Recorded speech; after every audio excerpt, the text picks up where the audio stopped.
Okay, stop the transcript there. I don't need to see myself talk. Yeah, so the reason behind sharing the news of the world and IOL news and the form that it is in is to give you an idea of what is happening in the world. I think the reality is for every single organization is when they look at what goes on and what evolves in the world, they've got to strategize based on the feedback that they get here. I think generally when I see the stuff on here, the one thing that stands out for me is how insane the world is. We keep hearing that this conflict is over. There's no chance that there is going to that conflict's going to be over. I think Russia has been emboldened by so many things, including this event here. Trump essentially taking over Venezuela. So if you can take over Venezuela, why can't we take over our own neighbor? I think there are a whole bunch of things. I mean, the interesting here in terms of, these kind of murders and killings, and there's so much happening in the world and conflict in Africa. I think the reality is the world has gone insane. And this one I found very interesting today is the addiction to social media. Go for it, Christelle. Thank you. I just have a question after watching the last video as well, and to tie into what you're talking about now. Do you think that it's the world that's gone crazier, or we just have easier access to the information? That these things were going on previously, we just didn't always know about it because social media wasn't there to inform us about it. I think that's partially true. The big difference with the kind of information we receive now is there's accurate information and there's misinformation and deliberate disinformation. So I think what has changed in the world is how mis and disinformation has filtered into our lives, confusing the truth, people controlling the narrative, turning Alex Pretty killing into his fault, telling people that he was armed and pointing a gun, despite the fact what we see on TV. I think the world has always been insane. But I think in the last number of years, I have this sensation that there are many more conflicts, that the world is rapidly changing and the speed of change has increased. Any comments on Christelle's question? And it is a valid comment. Christelle,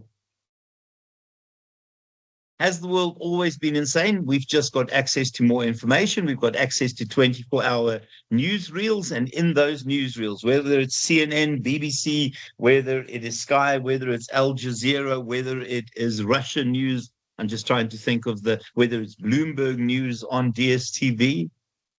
Has the world always been insane, or has it become more insane? It's a valid point. I think what for me is the issue is just trying to track what is happening in the world. For me, I think the change has accelerated significantly, and trying to compete in this environment is insane. I mean, I heard the most appalling story today from a student that I taught 20 years ago, maybe even more than 20, no, even more than 20 years ago. It's about 26 years ago. And she was in line for a CEO of a very senior and very wealthy pension fund.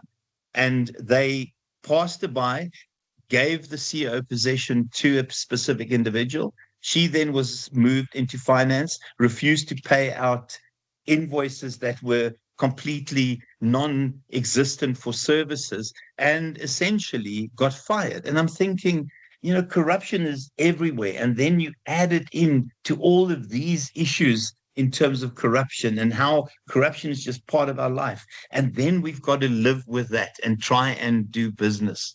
I felt incredibly sad today. Okay, guys, let's look at the good old days. And maybe this is also your question, Christelle, in your comment. For me, this is the good old days. Up to 1999, life was so easy. You could look into the future. Your strategic plans could last 5 years if you want even more into the future. You could sit and you can anticipate opportunities. You can anticipate threats. The way we used to do it is through something we call horizon watching activities. I'm reaching for paint again because my art is very important to me. That's absolute rubbish, to be honest with you. But we had this ability to sit and look at the distance. That's supposed to be the high horizon. Normally the horizon is flat, but this one has a bit of Tourette's. Okay.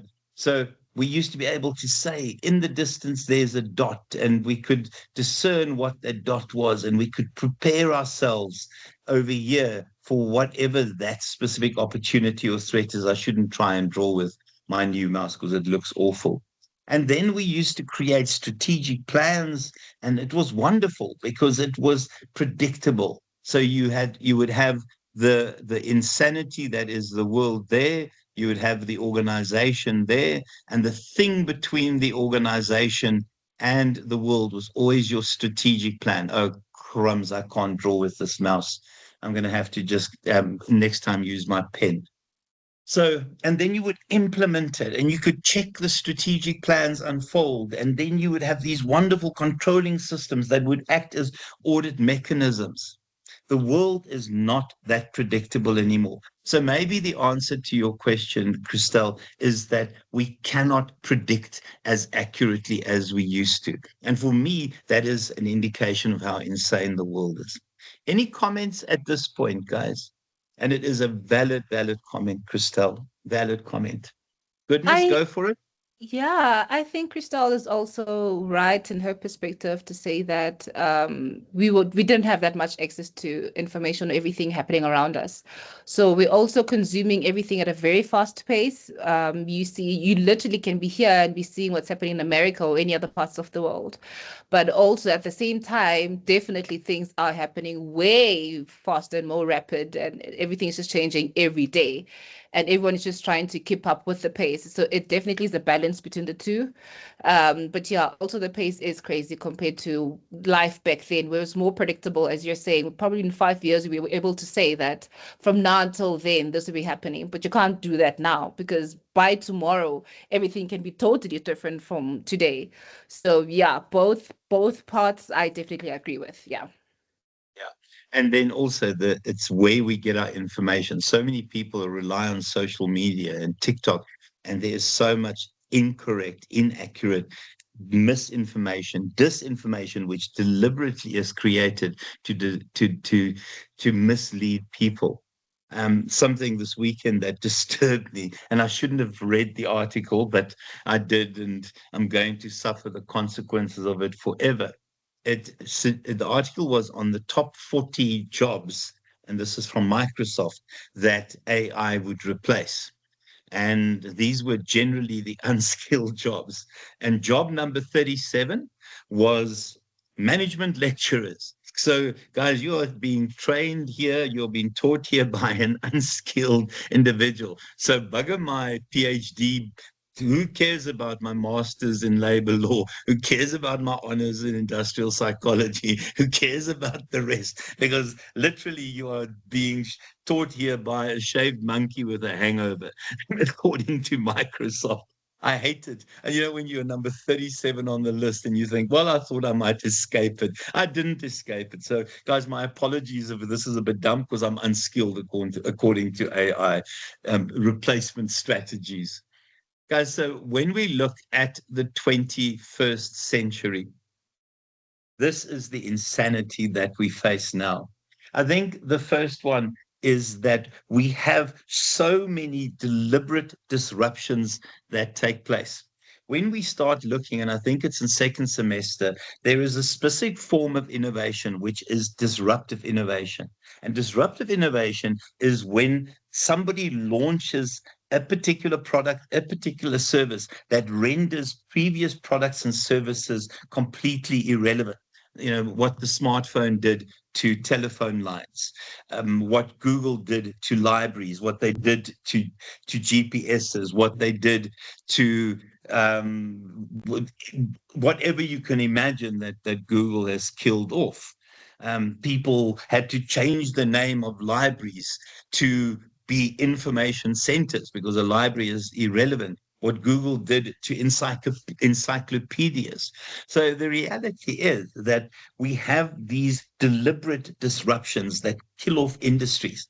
And it's about complexity theory. And the thing with complexity theory is that the world has all these interacting subsystems. Sometimes the link between those subsystems is so subtle, is so ambiguous that we cannot always make a prediction in terms of if we take this decision, that will be the result, because there's so many knock-on effects every single time we take a decision. And remember we spoke last week about the butterfly effect. It is the butterfly effect in effect all the time when we look at the world now. So what we do in terms of dealing with it, and yeah, next time we see each other, guys, I will make sure that I have a better, let me try and do this. I will have a better way of drawing. But what we do in terms of scenario planning, because we have to create scenarios. So generally, we would have certain predicted trigger points. So for me, one of the main trigger points that if I were to do scenario planning would be what is going to happen in the midterms. So the reality is here we'll have the midterms. If we don't have the midterms, we will have what I would refer to as a low road scenario. So there will be certain trigger points that as a South African company, you can almost guarantee. If we have a midterms in America in November, I believe that Trump will be impeached along with a range of other people. If Trump is impeached, there will be the opportunity for AGOA to be renewed. We would not have these ridiculous tariffs against us. And that then creates the high road scenario. And there's so many other scenarios that we can create. So you look for those trigger points to try and at least create some sort of plan of action. Guys, and then these geopolitical forces that take place. I think there are so many geopolitical events, and it was quite strange. I always assumed that when South Africa aligned itself with BRICS, that there are going to be serious implications. But it appears that even Canada under Mark Carney doesn't want to do business with the Americans. So what they've done is they now trying to do business with China. So it appears that the economic focus in the world is moving to China. So South Africa, whether by design or whether by luck, seems to have aligned themselves to the right group of individuals. Trump is a real headache across the world, and we see how Americans are suffering. Who here aspires to live in a place like America? I often speak to people and they just can't wait if they were given the opportunity to get to America. I'm not one. I don't aspire to live in America. So just for the record.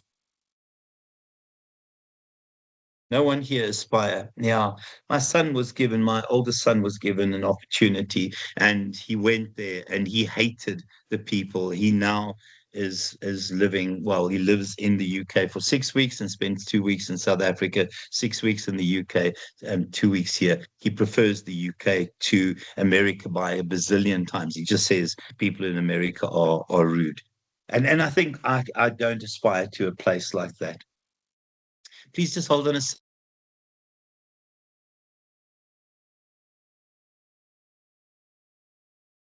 Okay. Guys, if we then look at those geopolitical forces, and if we open this up here, if we look at these kinds of forces, that's a geopolitical force. Hold on a second. Sorry, guys, I'm just organizing a bit of water for myself. My throat is a bit dry. And then other geopolitical forces. This in his own right is a geopolitical force. This is a geopolitical